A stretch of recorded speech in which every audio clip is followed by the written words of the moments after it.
Buenas. Bueno, esperamos que esta sea la segunda mitad de la primera parte de la lección número 139 porque volvió a cortársenos la grabación a los varios minutos, ¿verdad? Así que esta parte, este video durará aproximadamente 24 minutos para completar esa primera parte de la lección número 139 y completar unos minutos que se nos había quedado de la segunda parte de la lección número 138. Bueno, pues estábamos discutiendo una hipérbola cuya forma canónica o estándar era esta que está aquí, ¿sí? Y ya de ahí habíamos sacado que el centro de la hipérbola es el punto 2, negativo 1, míralo aquí, abscisa 2, ordenada negativo 1, es el centro de nuestra hipérbola, y que habíamos visto también que el eje focal era horizontal, paralelo al eje de x, ya que la variable x es la que está en el término positivo de esa forma canónica o estándar de esa hipérbola, ¿verdad? Bien, y entonces habíamos visto también que la a cuadrado, el denominador del término positivo, era 9, por lo que la a es la raíz cuadrada de 9, que es más o menos 3, y claro, cogemos la posibilidad positiva, porque recuerde que la a representa la distancia desde el centro de la hipérbola hasta cada uno de los vértices de la hipérbola. Y de ahí, claro, habíamos encontrado que los vértices de la hipérbola, al estar en esa línea horizontal, tenían la misma ordenada del centro, que es negativo 1, pero las abscisas son la abscisa del centro más esa cantidad a, que es 3, ¿verdad? 2 más 3, 5, ahí está el punto 5, negativo 1, que es uno de los vértices, y 2 menos 3 es negativo 1, negativo 1 es el otro vértice. Llamamos aquí el vértice 1 y el vértice 2, vamos a marcarlos así, ¿verdad? Para diferenciarlo. Y entonces la b cuadrado, ¿verdad? Habíamos encontrado que era 4, donde sacamos que la b es 2, más o menos, la raíz cuadrada de 4, que es 2, ¿verdad? Pero cogemos el valor 2 porque recuerden que la b corresponde a la distancia desde el centro de nuestra hipérbola hasta cada uno de los extremos del eje conjugado de esa hipérbola, ¿verdad? Y claro, entonces hemos encontrado que los extremos del eje conjugado eran esto, ¿verdad? Y como el eje conjugado es perpendicular al eje focal, pues va a ser una línea vertical, por tanto mantendrá la misma abscisa del centro, que es 2, ¿verdad? Pero sumamos y restamos a la ordenada entonces del centro esa cantidad 2, ¿verdad? Negativo 1 más 2 es 1 y negativo 1 menos 2 es negativo 3. Así que ahí tenemos los puntos que son los extremos del eje conjugado, el punto 2, 1 y el punto 2, negativo 3. ¿Okay? Y entonces habíamos pasado ya a buscar el valor de C, en donde recordamos que la relación que hay entre C y esos valores A y B es que el C cuadrado es A cuadrado más B cuadrado. O sea que C cuadrado será el A cuadrado, que recuerden que habíamos dicho que es 9, más el B cuadrado, que por aquí encontramos o indicamos que es 4, ¿verdad? Y 9 más 4 es 13, o sea que C cuadrado es 13, por lo que la C será la raíz cuadrada de 13, positiva y negativa. Cogemos la posibilidad positiva, porque recuerde que la C es la distancia desde el centro de nuestra hipérbola hasta cada uno de los vértices, perdón, de los focos de la hipérbola. En consecuencia, uno de los focos será el punto, bueno, pues como estamos en el eje focal, ¿verdad? En esa misma línea horizontal, fíjense que tendrá la misma ordenada del centro, que es negativo 1, pero tomamos la abscisa del centro y le sumamos esa distancia, raíz cuadrada de 13, y ahí tenemos el primer punto, que es el primer foco de nuestra hipérbola, que es el punto, ¿verdad? Aproximando la raíz cuadrada de 13, que es 3.6, el punto 5.6, negativo 1, que es este que está aquí, 5.6, negativo 1, ahí lo hemos marcado como el foco número 1, y el otro es el punto 2, la abscisa, ¿verdad? Del centro, menos esa distancia, raíz cuadrada de 13, con otra vez la ordenada negativo 1, y eso será 2 menos 3.6, que da aproximadamente negativo 1.6, que es por aquí, y negativo 1, ¿verdad? Que es este que está aquí. Así que ahí tenemos el foco número 2. Bueno, entonces los extremos del eje conjugado, como indicamos, son entonces el 2, 1, que es este que está aquí, y el 2 negativo 3, que es este que está acá, ¿verdad? 2, 1, que es este que está aquí, y el 2 negativo 3, que es este que está acá. Y entonces, por lo que dijimos, ¿verdad? Que lo que tenemos que hacer es, manteniendo la misma abscisa, ¿verdad? A la ordenada, porque es una línea vertical, a la ordenada del centro, que es negativo 1, le sumamos la cantidad B, que recuerde que era 2, ¿verdad? Le sumamos y le restamos la cantidad B, para obtener esos extremos del eje conjugado. Bien, ahora fíjense en lo siguiente. Los extremos de los láteras rectas tienen esta forma. Como recuerda que los láteras rectas de esa hipérbola pasan por los focos, ¿verdad? Pues, y son perpendiculares al eje focal, es una línea, un segmento vertical, así que mantendrá la misma abscisa de los focos, ¿verdad?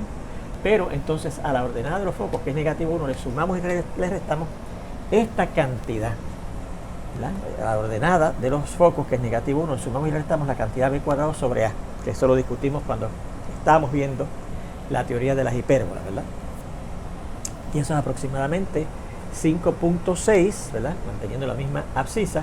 Y a la ordenada de los focos, que es negativo 1, sumamos y restamos la cantidad b cuadrado sobre a. Recuerde que b cuadrado, mírenlo aquí, es 4 sobre la a, que es 3, ¿verdad? Así que 4 sobre 3.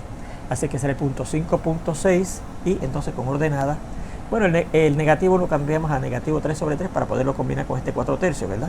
Así que dará 5.6 y 4 tercios menos 3 tercios da 1 tercio. Ahí tenemos uno de los extremos de uno de los latus rectum, el que pasa por este foco, ¿verdad? Así que vamos a localizarlo aquí, 5.6 y 1 tercio, eso es más o menos como por aquí, 5.6, 1 tercio. Ahí tenemos uno de los extremos de este latus rectum. Y el otro será ese mismo 5.6, pero entonces al negativo 3 tercios, ¿verdad? Que es el negativo 1, le restamos 4 tercios, ¿verdad? Y eso dará pues 5.6 y negativo 3 tercios menos 4 tercios da menos 7 tercios. Menos 7 tercios es menos 2 y 1 tercio. Menos 2 y 1 tercio es más o menos por aquí, ¿verdad? Porque recuerda, este es menos 3, este es menos 2 y menos 2 y 1 tercio quedará más o menos, ¿verdad? Como por aquí.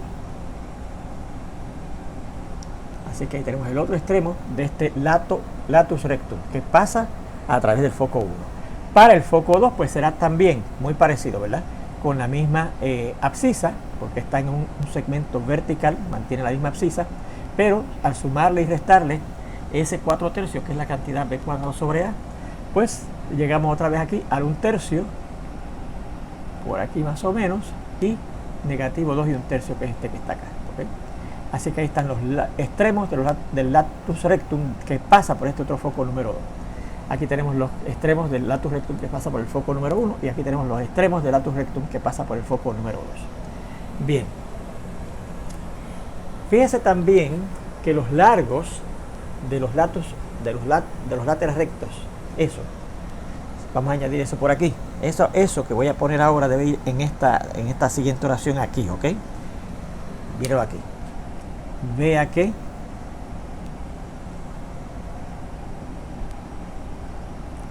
el largo de estos látera recta es pues 2 veces esa cantidad b cuadrado sobre a, o sea, 2 veces 4 tercios. 2 veces 4 tercios, ¿verdad? Y eso dará 8 tercios, ¿ok? Así que ahí tenemos también los largos de los láteras rectas, que es otro de los datos que usted debe considerar al discutir una ecuación dada, ¿verdad? Bueno, entonces observamos que el rectángulo fundamental de donde... Observe cuál es el rectángulo fundamental de esta hipérbola. Recuerde que ese es el segmento, que el rectángulo, ¿verdad?, que tiene como lados, ¿verdad?, a estos que miden 2A y 2B, ¿verdad? O sea, este segmento, ¿verdad?, 2A es esto que está aquí, desde aquí hasta acá. Así que pasa por aquí. Y entonces 2B es este segmento, ¿verdad?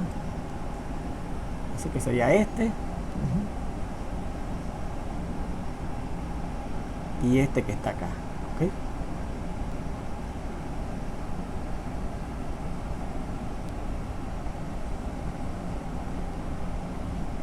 Ese es el rectángulo, ¿verdad?, fundamental de esa hipérbola, ¿verdad?, que tiene, repito, como centro al centro de la hipérbola y entonces como lados de medida 2b, ¿verdad? La vez recuerde que esa distancia es 2, así que sería de largo 4, ¿verdad? Y de otro lado, el otro lado tiene 2a, ¿verdad? La a mide 3, ¿verdad? Así que medirá 6, ¿verdad? Y entonces recuerde que las diagonales de ese rectángulo fundamental contiene a las asíntotas oblicuas de nuestra hipérbola, ¿verdad? Así que pasando así, ¿verdad?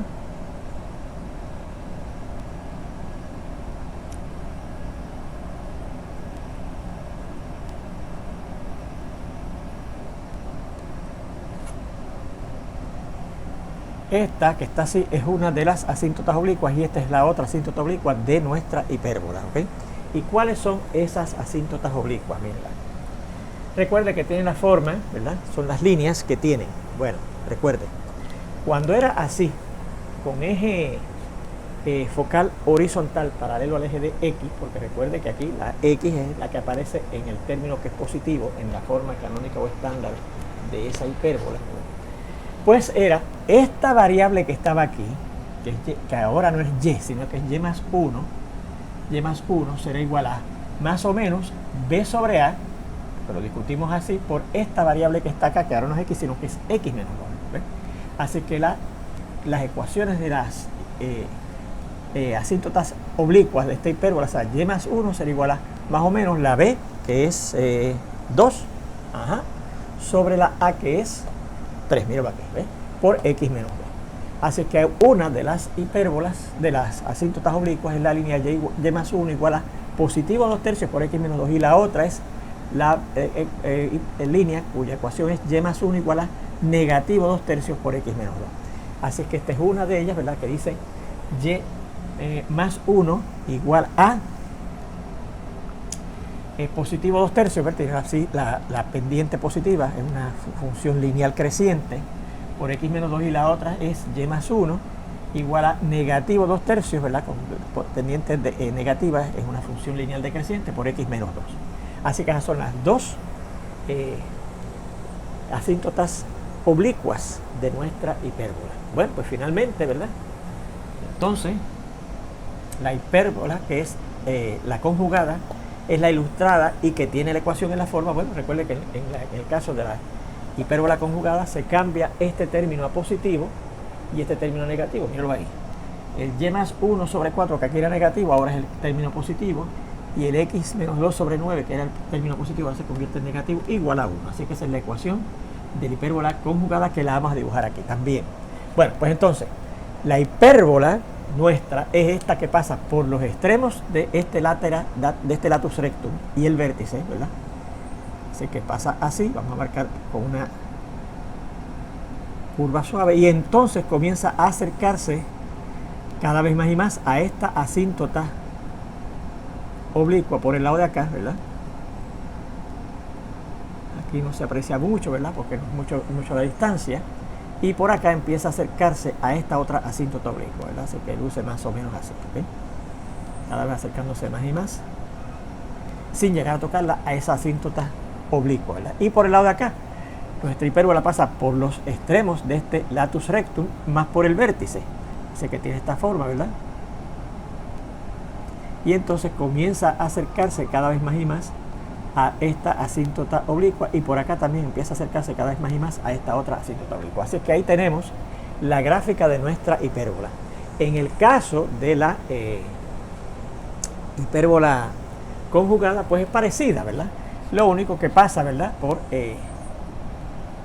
Recuerde que aquí sería esto, entonces sería la A, no la B. Esa es la B, fíjese, de nuestra hipérbola, pero entonces esta sería la A de nuestra hipérbola. O sea que aquí está el vértice de nuestra asíntota conjugada, que la vamos a dibujar en forma entrecortada, ¿verdad? Pero tiene también, recuerde, las mismas asíntotas oblicuas, así que luce así más o menos, ¿verdad? Y por acá igual, este sería el B, y pues tiene como asíntotas oblicuas las mismas asíntotas oblicuas de la hipérbola original, de la cual ella es la hipérbola conjugada, ¿verdad? Así que ahí tenemos, ¿verdad?, la gráfica de nuestra hipérbola, de nuestra hipérbola conjugada a ella, ¿verdad? Marcamos el centro, marcamos los vértices de nuestra original y los focos de nuestra original, ¿verdad? Además de que indicamos, ¿verdad?, el rectángulo fundamental, los extremos del eje conjugado, ¿verdad? Recuerde que los vértices son los extremos del eje transversal de la hipérbola. Y finalmente la gráfica de la asíntota conjugada a la asíntota nuestra, ¿okay? Esta es la gráfica de esta, y esta que está aquí entrecortada, porque no es la que nosotros estamos construyendo, es la de la hipérbola conjugada de nuestra hipérbola, ¿ok? Bien, pues ahí tenemos la discusión, creo que está completa, de nuestra ecuación, ¿ves? Fíjense en este tercer ejemplo, que también nos piden que discutamos otra ecuación. Dice así, vamos a seguir acá.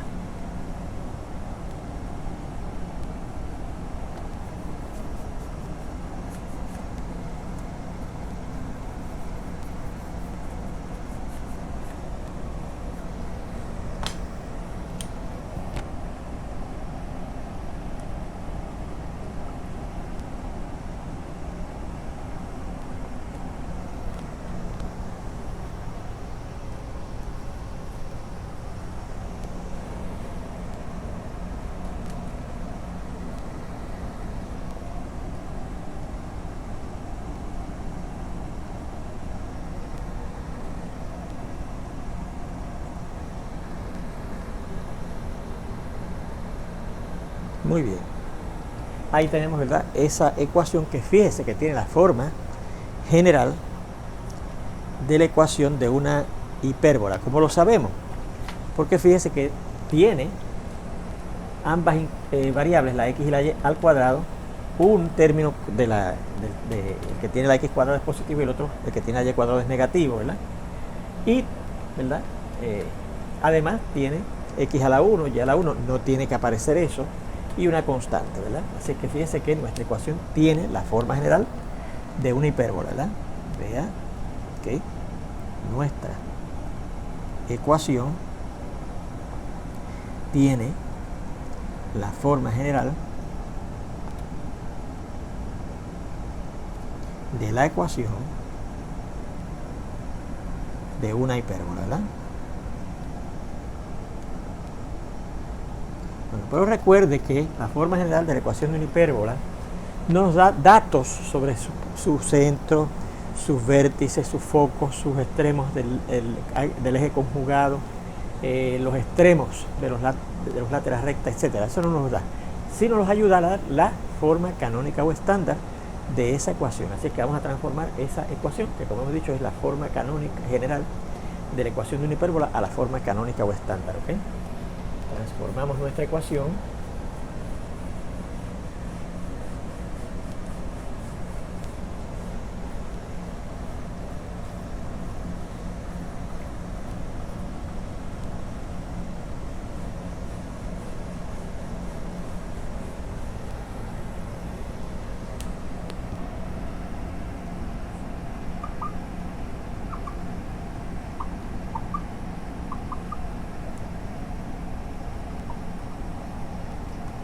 en la forma canónica o estándar, claro, de una hipérbola, ¿verdad?, que es con la que estamos aparentemente trabajando. Muy bien. Bueno, pues lo primero que hacemos es que asociamos los términos con la variable x y los términos con la variable y separadamente, ¿verdad?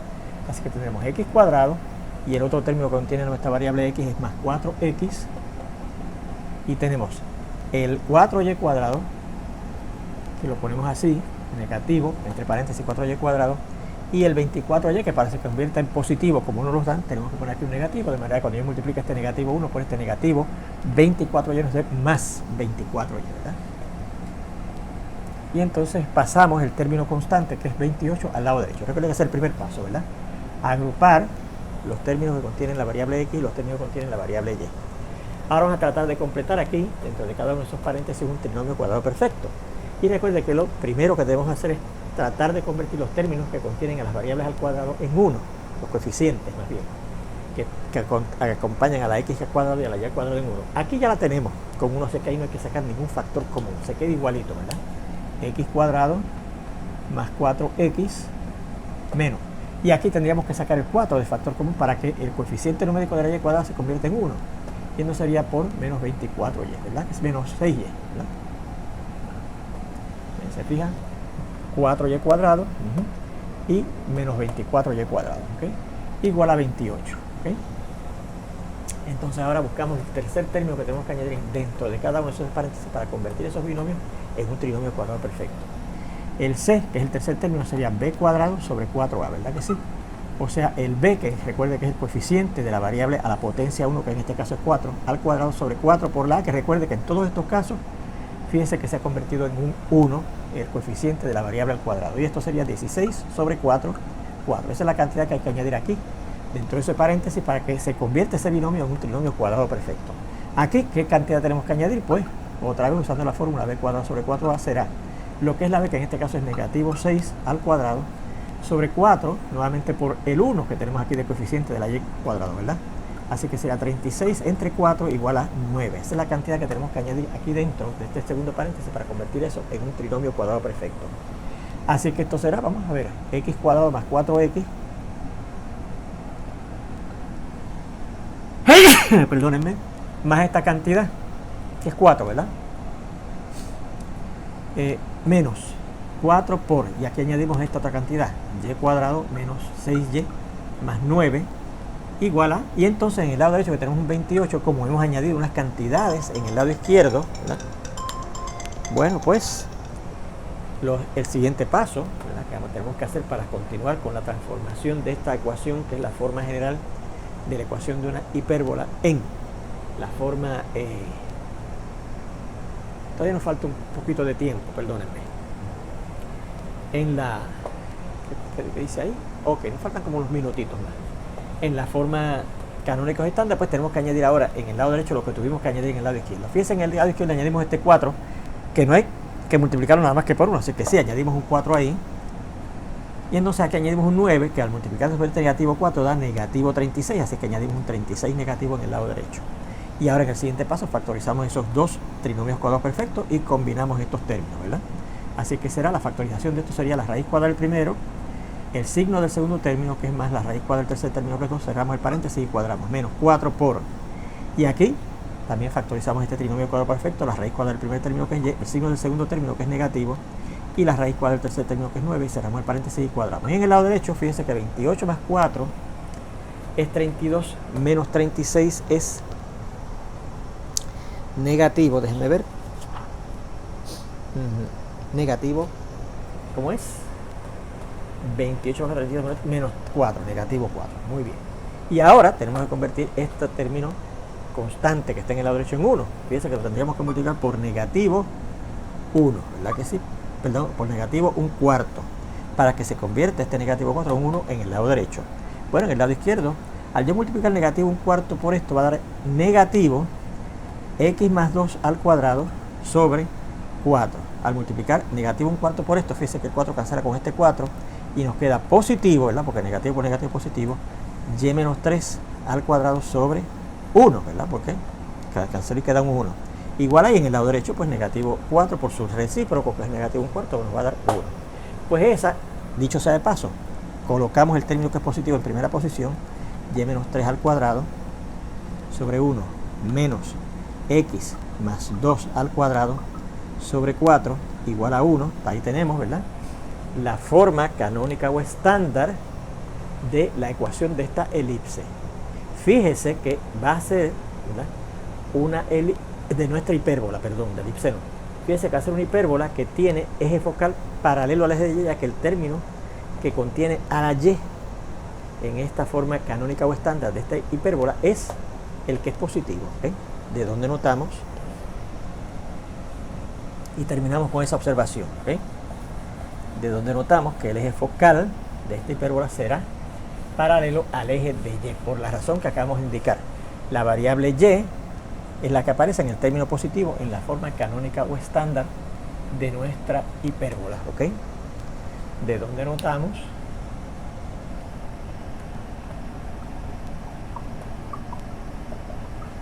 que el eje focal de esta hipérbola es paralelo al eje